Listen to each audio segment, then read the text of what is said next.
तो कुल मिलाकर हालात जो भी हो, इल्ज़ामात जैसे भी हों, इसके बीच आप अपने नुमाइंदों को बेलगाम नॉर्थ से खासकर, वैसे तो पूरे डिस्ट्रिक्ट की आपने बात कही है, खासकर बेलगाम नॉर्थ से तो आप अपने नुमाइंदे को खड़ा कर रहे हैं।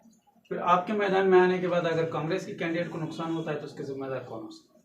कांग्रेस के कैंडिडेट देखिए, अपनी अपनी तरह से पार्टियों का अपना अपना एक स्ट्रेटजी है, उस हिसाब से वो लोग काम कर रहे हैं। हम लोग अब उनकी स्ट्रेटजी को नहीं देख रहे हैं, हम लोग अपनी एक स्ट्रेटजी बना रहे हैं और जो हमारे पार्टी के हक में होगा, हमारी कम्युनिटी के हक में होगा, उस हिसाब से हम लोग फैसला लेंगे। हम लोग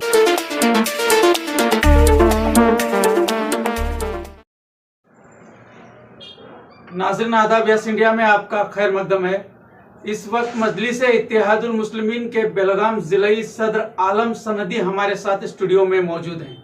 तो आइए, आने वाले असेंबली इंतखाबात को लेकर मजलिस इत्तेहादुल मुस्लिमीन की क्या तैयारियां हैं और वो बेलगाम के लिए, बेलगाम ज़िले में उनकी क्या हलचल है, इसके मुतालिक जानने की कोशिश करते हैं। आलम सनदी साहब, आपका हमारे चैनल में खैर मकदम है। सबसे पहले यही बताइए कि 2023 का जो आने वाले असेंबली इंतखाबात हैं, इसमें मजलिस इत्तेहादुल मुस्लिमीन की क्या तैयारियां हैं, खासकर बेलगाम ज़िले में आपकी क्या तैयारियां? इंशाल्लाह आने वाले जो असेंबली इंतखाबात हैं 2023 में, उसमें पार्टी की तरफ से ये तय पाया गया है कि हम लोग यहाँ पे असेंबली इलेक्शंस कंटेस्ट करेंगे और उसके लिए जो तैयारियाँ करनी है वो अभी जैसे अलग अलग पार्टियाँ अपने अपने कैंडिडेट्स का नॉमिनेशंस ले रही हैं, वैसे ही हमारा भी एक प्रोसीजर है। उस हिसाब से हम लोगों ने सोचा था कि गुजरात इलेक्शंस है, उसके बाद में नॉमिनेशंस के लिए हम लोगों ने लोगों को अप्रोच करने का यही सोचा था। लेकिन मजलिस का लोगों में रुझान इतना है कि हमारे अभी बताने से पहले ही लोगों के कॉल्स आने शुरू हो गए हैं। अलग अलग बेलगाम डिस्ट्रिक्ट की मैं बात कर रहा हूँ, बेलगाम ज़िला की। यहाँ 18 असेंबलीज़ हैं, तो 18 असेंबलीज़ में हमारी टीम ने दौरा करना शुरू किया था। तो जो एक पार्टी के तहत प्रोसीजर था हमारा, वहाँ के वॉलंटियर से मुलाकात करना, वहाँ की क्या तैयारियाँ हैं देखना, ये हिसाब से हम लोगों ने शुरुआत की थी। लेकिन जैसे जैसे हम लोग वहाँ पे जाना शुरू किए तो वहाँ से जो भी असेंबली इंतखाबात में पार्टी के कैंडिडेट बनने के लिए जो अपने आप को जो दावेदार समझ रहे हैं, वो लोगों ने हम लोगों से ऑलरेडी अप्रोच किया है और अपने पोर्टफोलियो सबमिट किया है। तो अल्हम्दुलिल्लाह तैयारी तो चल रही है। अब जैसे जैसे वक्त आता जाएगा उस हिसाब से पार्टी अपनी स्ट्रेटजी को बनाएगी और उस हिसाब से हमारे जहाँ जहाँ कैसे क्या तैयारी है उस हिसाब से कैंडिडेट्स के नाम निकलेंगे। सिर्फ बेलगाम सिटी या पूरे ज़िले में आप अलग अलग हलकों में कैंडिडेट्स उतारने की कोशिश कर रहे हैं? तैयारी तो हम लोग पूरे डिस्ट्रिक्ट की कर रहे हैं।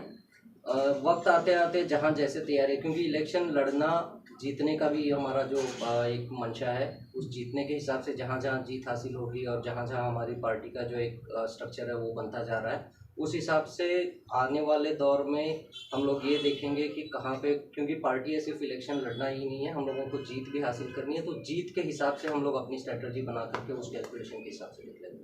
अगर हमारे पास अच्छा रिस्पांस आ रहा है, अल्हम्दुलिल्लाह अब तक तो अच्छा ही रिस्पांस आया है, लेकिन वक्त के साथ साथ हम लोग देखेंगे कि कहाँ हमारे कैंडिडेट्स अच्छे हैं और जो भी इलेक्शन लड़ेंगे हमारी पार्टी का ये है कि हम लोग हमारी कम्युनिटी प्लस सोसाइटी के लिए जो बेहतर कैंडिडेट होगा और जहाँ हम लोग जीत सकते हैं उस हिसाब से हम लोग अपने डिसीजंस लेंगे। तो खासकर इस वक्त बेलगाम नॉर्थ को लेकर पूरी रियासत भर में चर्चे हैं। अलग अलग पार्टी के लोग यहाँ पर अपनी किस्मत आजमा रहे हैं। खासकर बीजेपी और कांग्रेस, इनका आपस में एक बड़ा टकराव यहाँ पर देखा जा सकता है। और वैसे भी कांग्रेस में भी बहुत सारी हलचल हम देख रहे हैं, बहुत सारे दावेदार वहाँ पर हैं। बीजेपी में भी अलग अलग चेहरे इस वक्त सामने आ रहे हैं। ऐसे में आपका दरमियानी रोल है, मजलिस इत्तेहादुल मुस्लिमीन का यहाँ पर कैंडिडेट उतारने की आप बात कर रहे हैं, तो इन दोनों के बीच आपको कहाँ तक फायदा और किस लिहाज से फायदा हो सकता है? देखिए, अपनी अपनी तरह से पार्टियों का अपना अपना एक स्ट्रेटजी है, उस हिसाब से वो लोग काम कर रहे हैं। हम लोग अब उनकी स्ट्रेटजी को नहीं देख रहे हैं, हम लोग अपनी एक स्ट्रेटजी बना रहे हैं और जो हमारे पार्टी के हक में होगा, हमारी कम्युनिटी के हक में होगा, उस हिसाब से हम लोग फैसला लेंगे। हम लोग दूसरे के डिसीजन पे नहीं डिपेंडेंट हैं कि वो क्या कर रहे हैं, बीजेपी क्या कर रही है या बीजेपी में कौन दावेदार है, कांग्रेस में कौन दावेदार है, ये हम लोग नहीं देख रहे हैं। हम लोग हमारी दावेदारी मजबूत तरीके से पेश करना चाह रहे हैं और कम्युनिटी के हक में जो भी कैंडिडेट हमारा जो अच्छा रहेगा, कम्युनिटी के हक में काम कर सकता है, सोसाइटी के हक में अच्छा काम कर सकता है, उस कैंडिडेट का नाम हम लोग पेश करेंगे। तो अभी तक नॉर्थ के लिए आपने कोई नाम तय नहीं किया है? वैसे तो किसी भी पार्टी ने नहीं तय किया है अब तक, जैसे सारे पार्टी का लेकिन कुछ अलग अलग पार्टियों में कुछ चेहरे तो हैं, कुछ नाम तो वहां पर हैं। आपने अब तक एक नाम भी सामने नहीं पेश किया है।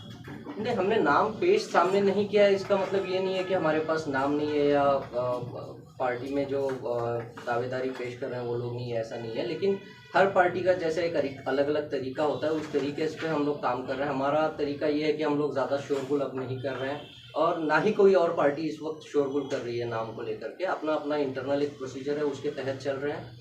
तो उसी हिसाब से हम लोग भी नॉमिनेशंस ले रहे हैं, जबकि हम लोगों ने ऑफिशियली अभी बोला भी नहीं था, तब भी हमारे पास कैंडिडेट्स जो नॉमिनेशंस अपने पोर्टफोलियो सबमिट किए हैं। और सिर्फ बेलगाम नॉर्थ का ही नहीं, सारे डिस्ट्रिक्ट भर से हम लोगों को रिस्पांस अच्छा आ रहा है। तो इससे एक मैसेज हम लोगों को ये समझ में अच्छे तरीके से आ रहा है कि मजलिस, ऑल इंडिया मजलिस इत्तेहादुल मुस्लिमीन जो है, अब वो पुरानी वाली पार्टी नहीं रही। लोग अब जान चुके हैं, लोगों में मजलिस का अच्छा रुझान बन चुका है, लोगों की जहन भी बन चुकी है, लोग तब्दीली चाह रहे हैं। तो उस हिसाब से जहाँ जहाँ से बेलगाम डिस्ट्रिक्ट में हम लोगों ने शुरू में सोचा था कि 3-4 असेंबलीज पे हम लोग कॉन्सेंट्रेट करके काम कर रहे थे, लेकिन अब रिस्पांस जहाँ जहाँ हम लोगों ने नहीं सोचा था वहाँ से भी हम लोगों को कॉल्स आए हैं। वहाँ के भी लोगों ने अपनी जो इच्छा दिखाई है हमारी पार्टी का कैंडिडेट बनने के लिए। तो उस हिसाब से हम लोग देख रहे हैं। बेलगाम नॉर्थ में भी है हमारे पास। बेलगाम नॉर्थ में रिस्पांस कैसा है? आमतौर पर जमीनी सतह पर आवाम आपके साथ है?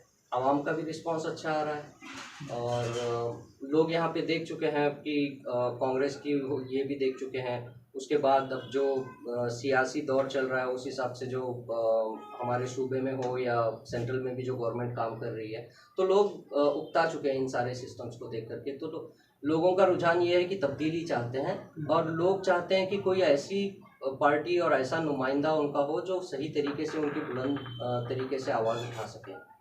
तो यहाँ पर एक बात ये भी सुनने में आ रही है कि अगर कोई मुस्लिम नुमाइंदा यहाँ पर खड़ा हो जाता है तो मजलिस इत्तेहादुल मुस्लिमीन ऐसी जगह पर अपनी सीट नहीं उतारने वाली है। ये बात कहाँ तक से? इस बात में कोई सच्चाई नहीं है शरीफ भाई, क्योंकि मजलिस, जैसे मैंने पहले भी कहा कि मजलिस के डिसीजंस किसी पे डिपेंडेंट नहीं है।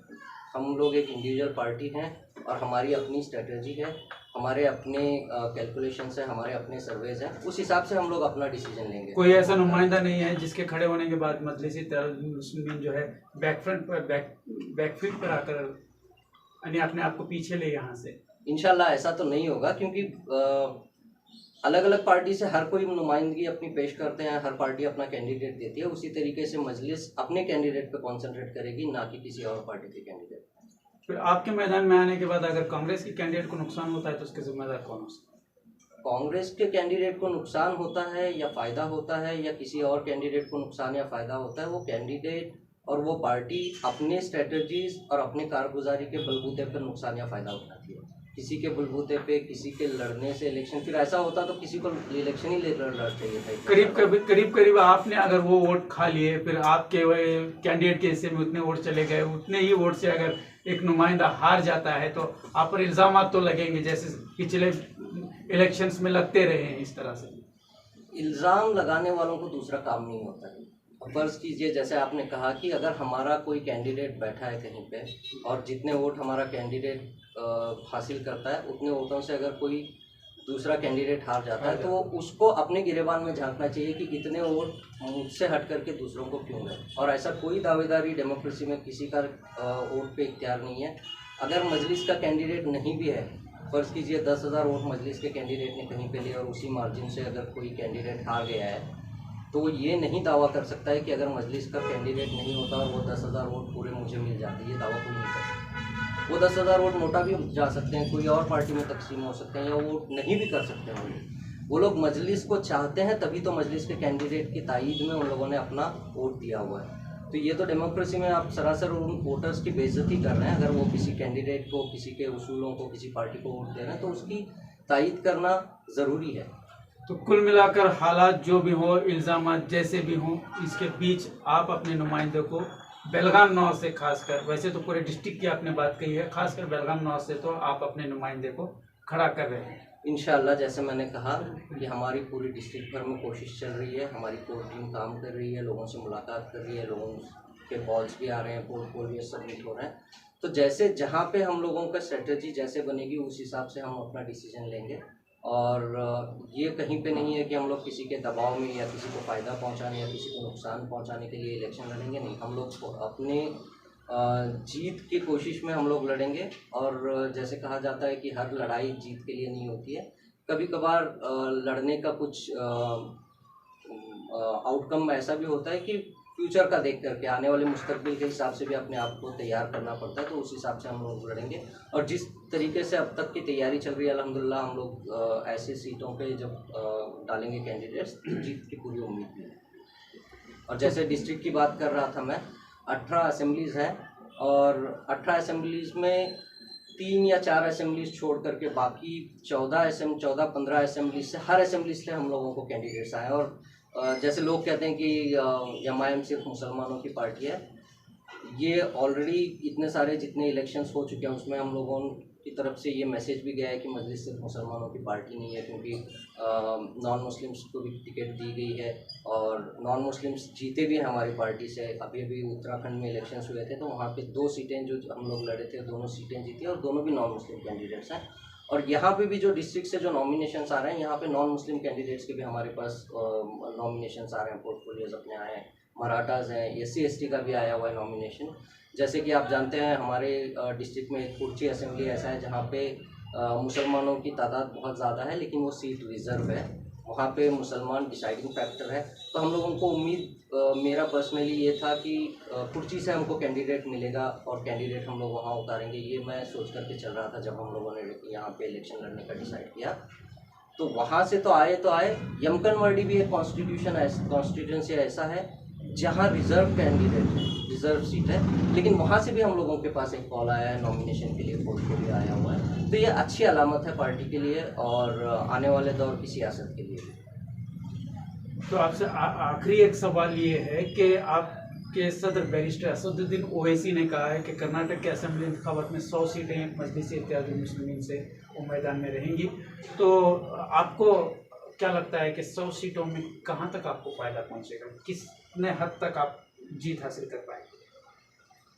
देखिए, असद भाई, बैरिस्टर असदुद्दीन ओवैसी साहब जो हैं, आज हमारे मुल्क की सियासत में एक मंझे हुए सियासतदान हैं जिनका प्रिडिक्शंस कहिए या किसी भी मैटर पे कहिए उनकी बहुत अच्छी पकड़ है। और ये हमारे पार्टी के लोग ही नहीं, हमारे कम्युनिटी के लोग ही नहीं, इवन जो अपोजिशन पार्टी वाले भी हैं ये चीज़ को झुठला नहीं सकते हैं। अगर वो कुछ कह रहे हैं तो ऑब्वियसली उस बात में कुछ उनका अपना समझ होगी, कुछ उनके अपने कैलकुलेशंस होंगे। तो 100 सीटें डालने का उन्होंने कहा है, लेकिन ये अभी पक्का तय 100% उन्होंने नहीं बताया। एक अपना जो इनिशियल अलग अलग सर्वेज होते हैं अलग अलग लेवल के, पहले लेवल के सर्वे के बाद उनका वो स्टेटमेंट था। अब आने वाले दौर में स्टेट लीडरशिप है हमारी, नेशनल लीडरशिप के साथ, स्टेट लीडरशिप के साथ, प्लस हमारी जो डिस्ट्रिक्ट की और लोकल असेंबलीज की जो भी टीम है उनके साथ डिस्कशंस होने के बाद हम लोग फाइनल हमारे नंबर्स कितने होंगे और कहाँ कहाँ असेंबलीज में हम लोग टिकट डालेंगे ये डिसाइड। बहुत बहुत शुक्रिया हमारे साथ बात करने के लिए। तो ये थे आलम सनदी जो मजलिस इत्तेहादुल मुस्लिमीन के डिस्ट्रिक्ट प्रेसिडेंट की हैसियत से अपने खिदमत अंजाम दे रहे हैं। तो उन्होंने बताया कि पूरे ज़िले से उनको बहुत अच्छा रिस्पांस मिल रहा है, खुद ब खुद कैंडिडेट्स अपनी तरफ से पहल कर रहे हैं और मजलिस की टिकट हासिल करने की इस वक्त बड़ी तादाद में कोशिश जारी है। और ख़ासकर बेलगाम नॉर्थ को लेकर इस वक्त जो हलचल हम देख रहे हैं, हर पार्टी यहाँ पर अपने नुमाइंदों को उतारने को लेकर कोशिश कर रही है। तो ऐसे में मजलिस इत्तेहादुल मुस्लिमीन भी बेलगाम नॉर्थ से अपने नुमाइंदे को उतारने का ऐलान किया है। तो आने वाले दिनों में देखना यह है कि आखिर कितने नुमाइंदे यहाँ से किन किन पार्टियों से अपनी किस्मत आजमाएंगे और किसके हिस्से में जीत का सहरा जाता है। आज की खास रिपोर्ट में इतना ही। देखते रहिए SCDI।